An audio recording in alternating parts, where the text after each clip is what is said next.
調查結果就顯示咧，有71% 嘅受訪者，超過70%嘅受訪者咧係認同需要咧遵從全國人大嘅決定去完善香港嘅選舉制度。咁另外咧，亦都有71.1%，即係超過70%嘅受訪者咧係認同完善選舉制度咧係有利於保障香港嘅繁榮穩定嘅。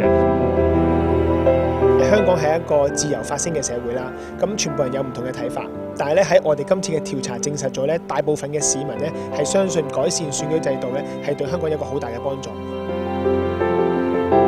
我哋喺調查當中咧，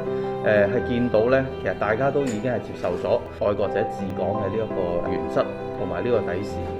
大家都會見到過去香港嘅因為選舉而產生種種嘅混亂情況啦，包括係被即係我哋嘅選舉制度被利用為顛覆國家政權嘅一個工具，甚至乎咧因為選舉而製造出社會嘅種種倒退嘅情況咧，喺今次嘅調查當中咧顯示到市民係有啲厭倦嘅，市民係希望咧穩定個社會，同埋咧希望係愛國者治港嘅嗰個